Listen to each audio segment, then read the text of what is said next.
The Myth of the Unloved Woman by Alan Watts. There exists a profound illusion deeply ingrained in human consciousness, the belief that one can be unloved. This myth, pervasive and insidious, traps countless individuals, particularly women, in a cycle of self-doubt and longing. Yet, what if I told you that this sense of rejection, this aching void, is a mirage created not by reality but by the constructs of society? The illusion of rejection, a false belief cyclone from birth. We are conditioned to seek validation outside ourselves. The world whispers that love is earned through beauty, achievement, or sacrifice. And when the world fails to provide, we are told we are unloved. But rejection is a fiction. It is not the absence of love but a misinterpretation of its flow. True love, you see, does not depend on another's approval. It is not a commodity to be gained or lost but an innate state of being, ever present within you. Love as an innate state of being. Sparkling heart love is not something to be found. It is the ground of our very existence. To exist is to be loved by life itself. The trees, the sky, the stars, they do not ask for your worthiness, yet they embrace you endlessly.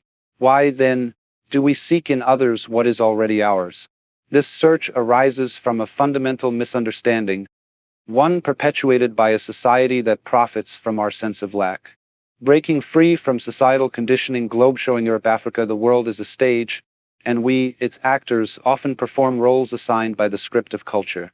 For women, this script has long demanded compliance, beauty, and subservience in exchange for affection.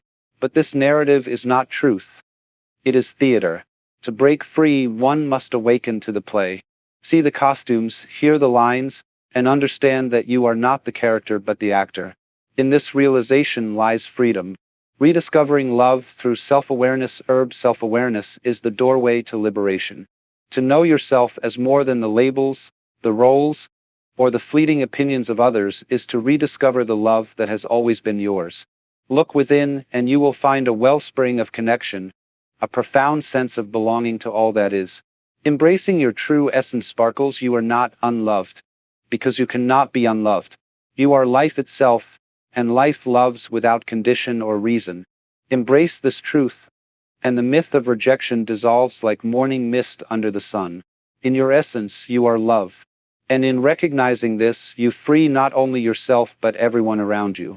For the world cannot resist the radiance of one who knows they are already whole. Closing thoughts. Let us step away from the illusions of rejection and the myth of the unloved.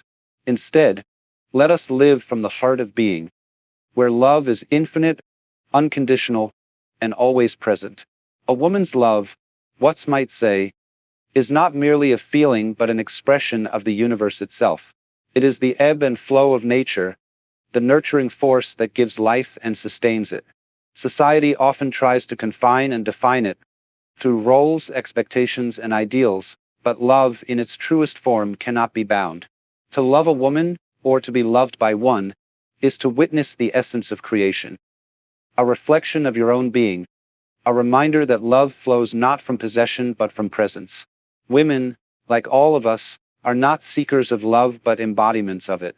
They do not need to earn it or prove it, for they are it. But, you see, we are playing a game. The game runs like this. The only thing you really know is what you can put into words. Let's suppose I love some girl, rapturously, and somebody says to me, "Do you really love her?" Well, how am I going to prove it? They'll say, "Write poetry. Tell us all how much you love her. Then we'll believe you." So, if I'm an artist and I can put this into words, if I can convince everybody I've written the most ecstatic love letter ever, they'll say, "All right, okay, we admit it. You really do love her. But supposing you're not very articulate, are we going to tell you that you don't love her? Surely not. You don't have to be Heloise and Abelard to be in love. But the whole game our culture plays is that nothing really happens unless it's in the newspaper. So when we're at a party, a great party, somebody says, "Too bad we didn't bring a camera. Too bad there wasn't a tape recorder." And so our children begin to feel like they don't exist authentically unless they get their names in the papers. And the fastest way to get your name in the paper? Commit a crime. Then you'll be photographed, you'll appear in court, and everybody will notice you. And then you're there. If you're not recorded, you're not there. It only really happened if it was recorded. In other words, if you shout and it doesn't echo back, it didn't happen. Well, that's a real hang up, isn't it? It's true, we enjoy echoes. We all like singing in the bathtub because there's more resonance there. When we play a musical instrument like a violin or a cello, it has a sounding box which gives resonance to the sound. In the same way, the cortex of the human brain allows us to know we're happy when we're happy, which adds a certain resonance to it. If you're happy and you don't know you're happy, well, it's like nobody's home. But here's the whole problem for us. Several thousand years ago, human beings developed the system of self-consciousness, and they knew. There was a young man who said, though it seems that I know, what I would like to see is the I that sees me when I know that I know that I know. This is the human problem. We know that we know. There came a point in our evolution when we stopped trusting our instincts to guide life. Suppose you could live absolutely spontaneously, no plans, no worries, just doing what feels natural. You might say, what a gas that is. I don't have to make plans or think ahead. I just live, the way animals live. Everybody envies them because look, a cat, when it walks, have you ever seen it make an aesthetic mistake? Did you ever see a badly formed cloud? Were the stars ever misarranged? When you watch the foam breaking on the seashore, did it ever make a bad pattern? Never. And yet, we think we make mistakes in what we do. And we worry about that. There came a point in human evolution when we lost our innocence, when we lost that natural ease that the cats and flowers have and started thinking about it. We began arranging, disciplining, and pushing our lives around with foresight, words, and systems of symbols. Accountancy, calculation, and so on. And then worry. Once you start thinking about things, you worry whether you've thought enough. Did you really take all the details into consideration? Was every fact reviewed? By Jove, the more you think about it, the more you realize you couldn't possibly consider everything. The variables in every decision are incalculable. And so you get anxiety. This is the price you pay for knowing that you know, for being able to think about thinking, for feeling about feeling. Now, do you see how this is both an advantage and a terrible disadvantage? What's happened here is that by having a certain kind of consciousness, a reflexive consciousness, being aware of being aware, we can represent what happens in life through symbols like words and numbers. We live two lives at once, the real and the symbolic. The money represents the wealth. But if you don't realize the symbol is secondary, you lose touch with reality. People go to the supermarket, load up a cart with goodies, and at the register, the clerk says, $30, please, and suddenly they feel depressed. Why? Because they just handed over $30 in paper. They don't see the cartload of goodies as the real wealth. They think they've lost something. That's being mixed up. If you awaken from this illusion, if you understand that black implies white, self implies other, and life implies death, or rather, death implies life, then you can begin to feel your existence as fundamental. You are not a stranger in this world. You're not here on sufferance or probation. You're not some fluke that arrived here by accident. You are existence itself. Deep down, far in, you are the fabric and structure of everything. In Hindu mythology, they say the world is the drama of God. Not a God with a white beard on a throne, but the self. Satchidananda, being, consciousness, and bliss. Existence itself is joy. Look at the stars in the sky. It's a fireworks show, a celebration that existence is. Wowie. And then they say, but however, there's no point in just sustaining bliss. Let's suppose you were able every night to dream any dream you wanted to dream, and that you could, for example, have the power to dream in one night 75 years worth of time, or any length of time you wanted to have. Naturally, as you began on this adventure of dreams, you'd fulfill all your wishes. You'd have every kind of pleasure you could conceive. And after several nights of 75 years of total pleasure each, you would say, well, that was pretty great. But now let's have a surprise. Let's have a dream that isn't under control, where something is going to happen to me that I don't know about. And you'd dig that. You'd come out of it and say, that was a close shave, wasn't it? Then you'd get more and more adventurous. You'd take further and further gambles as to what you would dream, And finally, you would dream where you are now. You would dream the dream of the life you are actually living today. That would be within the infinite multiplicity of the choices you'd have, of playing that you weren't God.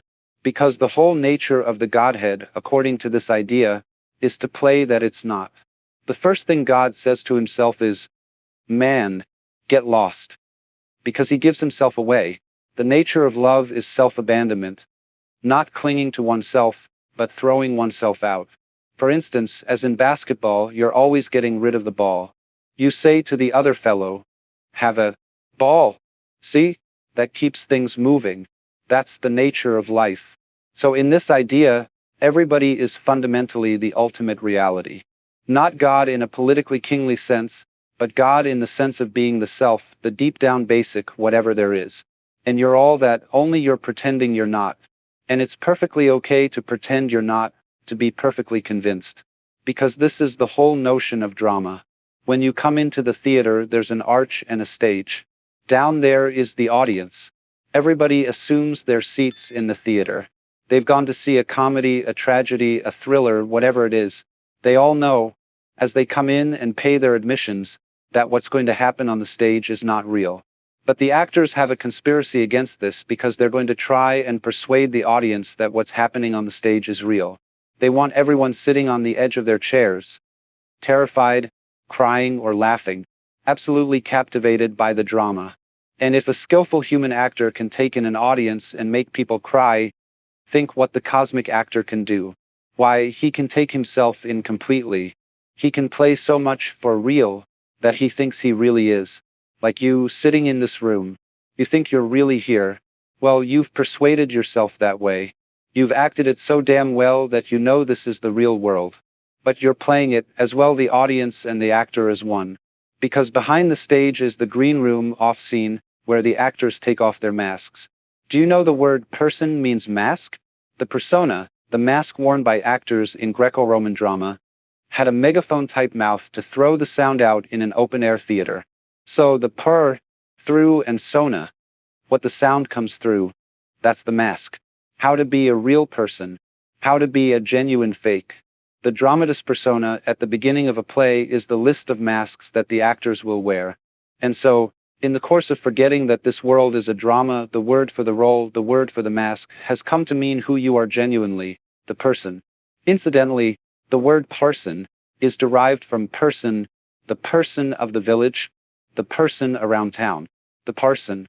So anyway, this is a drama. What I want you to do is, well, I'm not trying to sell you on this idea in the sense of converting you to it. I want you to play with it. I want you to think of its possibilities. I'm not trying to prove it. I'm just putting it forward as a possibility of life to think about. So then, this means that you're not victims of a scheme of things, of a mechanical world, or of an autocratic God. The life you're living is what you have put yourself into.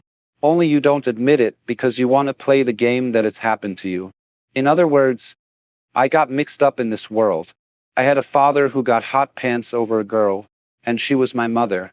Because he was just a horny old man, and as a result of that, I got born. And I blame him for it. I say, well, that's your fault. You've got to look after me. And he says, I don't see why I should look after you. You're just a result. But let's suppose we admit that I really wanted to get born. That I was the ugly gleam in my father's eye when he approached my mother. That was me. I was desire. And I deliberately got involved in this thing. Look at it that way instead. And that really, even if I got myself into an awful mess, even if I was born with syphilis and tuberculosis in a Nazi concentration camp, nevertheless, this was a game. It was a very far-out play, a kind of cosmic masochism. But I did it. Isn't that an optimal game rule for life?